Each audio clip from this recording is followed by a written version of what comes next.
할렐루야. 한 주 동안 평안하셨죠? 성령 침례, 그 신비, 엄청난 비밀이거든요. 이 성령 침례가.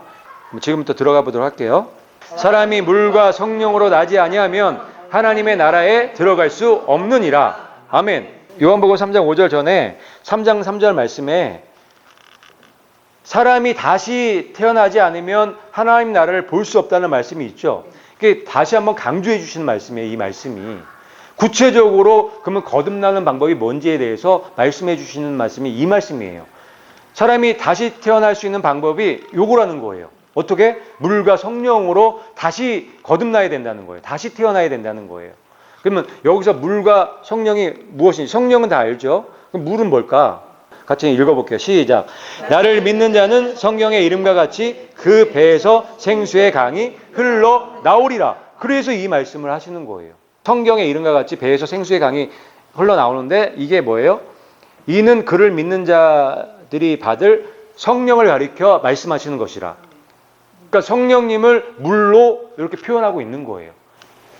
자, 그래서 에스겔 47장에 보면 이런 그림이 있는 거예요. 성전에서 이제 물이 흘러내려오죠. 물이 흘러내려오면서 청량을 쭉쭉 해 나가는데 첫 번째 어디까지 올라왔어요? 물이 발목까지 올라온 거예요. 두 번째 무릎까지 올라온 거죠. 세 번째 허리까지 올라온 거예요. 네 번째 몸이 다 잠길 정도로 다 가득 찬 거예요. 이 상태가 성령 침례라고 보시면 돼요. 완전히 잠긴 상태. 침례라고 하면은 완전히 들어갔다 나오는 거잖아요. 발만 들어가서도 안 돼요. 이 발목만 들어가서도 안 되는 거예요. 허리만 들어가서 안 돼요. 완전히 잠겨야 되는 거예요. 같이 한번 읽어볼게요. 시작. 내가 주는 물을 마시는 자는 영원히 목마르지 아니하리라. 아멘. 그래서 여기 성령 안에 들어가서 이 생수를 마시는 자만이 영원히 목마르지 않을 수 있는 거예요. 그래서 들어가는 게 중요한 거예요. 이 발목, 무릎까지도 안 되겠죠. 완전히 들어가셔야 되는 거예요. 그런데 이게 단계별로 조금씩 맛보면서 나중에 확신을 가지고 확 들어가죠. 처음부터 막 확 들어가는 사람은 거의 없는 것 같아요. 그런데 지혜로운 사람은 처음부터 들어가는 게 좋겠죠. 뭐로 이 고생해서 천천히 들어가요. 한 번에 들어가면 좋지. 이게 발목만 잠긴 상태랑 들어가 있는 상태랑은 천지 차이예요. 예수님의 제자들이요, 성령을 오순절 전에도 성령님을 알았단 말이에요. 성령님이 역사를 했어요. 성령의 능력을 알았어요. 그런데 어떤 수준이었어요? 발목 수준, 무릎 수준밖에 안 된 거예요. 맨날 이렇게 티격태격 싸운 이유가 거기 있는 거예요. 그런데 사도들이 완전히 변한 때가 언제예요? 그 오순절 때죠. 그때가 바로 이게 완전히 들어간 상태인 거예요. 성령님 안으로 완전히 들어간 거죠. 성령 침례를 왜 제대로 받은 거고 충만한 상태를 얘기를 하는 거예요. 우리도 그렇게 돼야 되는 거예요. 내가 예수님을 믿는데 이게 어쩔 때는 정말 예수님 믿는 사람 같은데 어떤 때는 또 육신의 사람 같아. 완전히 들어가지 않았기 때문에 그런 거예요. 완전히 들어가셔야 돼요. 아니면 푹 들어가셔야 돼요. 그래야 여러분들이 사세요. 내가 주는 물은 그 속에서 영생하도록 솟아나는 샘물이 되리라. 아멘. 성령님이 주시는 이 물은 계속 쏟아나는 샘물이라는 거예요. 한량 없죠. 그걸 마셔야 되는 거예요. 그 영생수를 매일매일 순간순간마다 그거를 마셨을 때 죄를 이길 수 있고 마귀를 이길 수 있고 육신을 이길 수 있는 거란 말이에요. 여기 들어간 자들만 그거를 경험할 수 있다. 그런데 이제 이 말씀 하시기 전에 이 말씀을 하세요. 같이 한번 읽어볼까요? 시작. 이 물을 마시는 자마다 다시 목마르려니와. 이 물은 지금 말씀하시는 물은 성령의 물하고 틀린 물이죠. 세상이 주는 물, 마귀가 주는 물을 얘기하는 거예요. 그러니까 마귀가 주는 물을 마시는 자마다 다시 목마르는 거죠. 세상이 주는, 사단이 주는 것들은 금방 목마를 수 있다는 거예요. 그래서 우리 육신은 깨진 항아리로 비교할 수 있는 거예요. 우리 육신이 깨진 항아리이기 때문에 뭘 부어도 아무리 부어도 만족하지를 못하는 거예요. 계속 목마를 수밖에 없는 거예요. 그래서 우리의 몸의 구조를 예수님 믿기 전에 몸의 구조, 육신이 어떤 존재인지를 우리가 이해할 필요가 있는 거예요. 그래서 돈이나 뭐 명예나 권세 이런 것들로 채워요. 우리 항아리에 채워요. 우리 몸에 채워요. 만족되나요? 돈을 아무리 많이 내가 채워도 내가 많이 가져도 만족할 수가 없어요. 만족할 수가 없고 돈이 많으면 많을수록 뭐만 더 커져요? 욕심만 더 커져요. 채울 수가 없는 거예요. 채워질 수가 없는 거예요. 그때뿐이죠. 이 항아리처럼 항아리에 물이 잠시라도 이게 물을 부면 잠시 머무는 때는 있죠. 그때는 잠깐 기쁠 수 있어요. 근데 그 물이 어떻게 돼요? 빠져나가잖아요. 깨졌기 때문에. 우리 육신의 몸이 그런 거예요. 만족할 수가 없는 몸이 돼버린 거예요. 그리고 이 돈, 명예, 권세뿐만 아니라 과학, 철학, 종교 여러 가지 학문을 통해서 또 채워보려고 해요. 되나요? 술이나 여자나 마약이나 이 안 좋은 걸로 또 채워보려고 해요. 채워지나요? 절대 안 채워진단 말이에요. 그때뿐이라는 거예요. 왜? 깨진 항아리이기 때문에.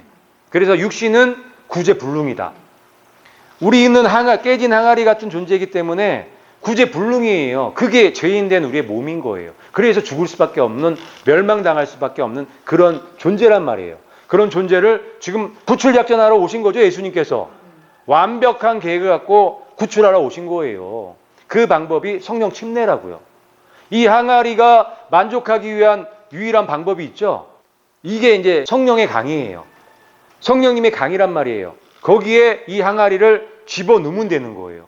이게 성령 침례예요. 이게 성령 침례인 거예요. 구원받았죠? 성령 침례를 통해서 구원받는 거예요. 우리 이 깨진 항아리가 성령님 안으로 들어가면 만족할 수 있는 거예요. 그 성령님이 주시는 거는 샘물 같은 이 생수가 계속 나오기 때문에, 그 하나님과 하나가 돼버렸기 때문에. 이 하나님은 모르시는 게 없어요. 전지전능하신 분이세요. 그분이 나와 함께 계셔서 나한테 모든 것들을 가르쳐 주시고 알려주시고 먹여주시는 거예요. 그러니 이 사람이 구원을 받았죠. 부족한 게 없죠. 너무 차고 넘치는 거예요. 그래서 아무것도 없어도 기뻐할 수 있고 평화로운 거예요. 웃을 수 있고 감사할 수 있는 거예요. 어떤 상황에서도, 감옥 안에서도, 돌을 맞아도 그들을 위해서 기도해 줄 수 있는 사람이 돼버린 거예요. 이게 바로 성령 침례인 거예요. 이 안으로 들어가셔야 돼요. 성령님 안으로. 성령님이 어떤 물건처럼 내가 막 받으려고 하는 게 그런 성령님이 아니세요. 이분은 하나님이시란 말이에요. 이분 안으로 들어가는 거예요. 예수님이 이분 안으로 들어갈 수 있게끔 모든 걸 다 만들어 놓으신 거예요. 예수님을 믿으면, 예수님께 구하면 예수님이 들어가게끔 해주신다고 약속해 주셨잖아요. 내가 만일 하나님의 선물과 또 내게 물 좀 달라 하는 이가 누구인 줄 알았더라면, 여기 보면 뭐래요? 하나님의 선물, 그러니까 성령 침례, 성령 안으로 들어가는 건 선물이라는 거예요. 공짜라는 거예요. 공짜. 거저 받는 거예요. 거저. 이거는 뭐 돈 주고 살 수도 없어요. 뭐 얼마 주고 사실래요? 이거는 돈 주고 살 수 있는 게 아니기 때문에 선물이라고 하는 거예요. 근데 거저 주시는 거예요. 사실 거저는 아니죠. 예수님의 목숨값이지, 사실. 예수님의 목숨값이지. 예수님이 대신 값을 다 치워 주셨기 때문에 우리는 받기만 하면 되는 거예요. 그 믿으세요? 믿으시면 그냥 받으시면 되는 거예요. 선물이에요. 성령님은 선물이에요. 너무너무 큰 선물이죠. 그러면서 뭐라고 말씀하세요? 내게 물 좀 달라 하는 이가 누구인지 알았다라면 알아야 되는 거예요. 누가 성령 침례를 주는 분인지를 알아야 되는 게 굉장히 중요한 거예요. 부처님이 주시나요? 그럴 수가 없는 거란 말이에요. 부처님이 우리를 위해서 죽진 않았잖아요. 이 선물의 값을 지불해 주지 않았잖아요. 예수님만 지불해 줬잖아요. 그래서 예수님을 믿음으로 이 선물을 받을 수 있는 거예요. 그 얘기를 하시는 거예요. 누구인지를 알았더라면. 이 성령의 선물을 주시는 분이 누구인지를 알면 된다는 거예요. 왜? 그 다음에 이 말씀이 있어요. 같이 읽어볼게요. 내가 그에게 구하였을 것이요 그가 생수를 내게 주었으리라. 알면 어떻게 해요? 구하겠죠. 알면 믿고 구하겠죠. 구하는 거예요. 구하라, 찾으라, 두드리라. 성령을 주시겠다고 약속해 주셨잖아요. 그 말씀을 하시는 거예요. 누가 성령 침례를 줘요? 누가 성령의 선물을 줘요? 예수님이. 예수님 외에는 줄 수 있는 권한이 없는 거예요. 부처님도 마호메트도 그 누구도 할 수가 없는 거예요. 이만희도 안 되고 그 누구도 안 되는 거예요. 예수님, 오직 예수님이세요. 벌써 구한다는 자체가 알았다는 얘기잖아요. 이게 모르는 상태에서 구할 수가 있나요? 성령님이 무엇인지, 성령 침례가 무엇인지도 모르는 상태에서 어떻게 구해요? 그 불가능한 거예요. 뭐 한두 번 그냥 남들이 하니까 따라는 할 수 있겠지. 그렇게 구하는 거 말고 정말 간절히. 정말 이거 너무 필요하잖아요. 여기 안에 들어가서 내가 깨진 항아리가 채워지는 이 기적 같은 일이 너무 필요하잖아요. 절실하지 않나요? 이거보다 더 필요한 게 있나요? 영생인데, 영원한 생명인데, 하나님의 자녀가 되는 일인데, 이거보다 더 중요한 게 있어요? 계산을 할 줄 아는 사람이라면 이게 얼마나 큰지 알겠죠? 이게 천국이란 말이에요. 그럼 어떻게 구해야 돼요? 목숨 걸고 구해야 되는 거예요. 밥 안 먹고 구해야 되는 거예요. 그래서 금식하라고 말씀하시는 거예요. 내가 세상 가운데 잘 먹고 잘 살려고 능력 나타내려고 금식하는 게 아니에요. 이 성령 안으로 들어가기 위해서 나를 죽이기 위해서 금식하는 거란 말이에요.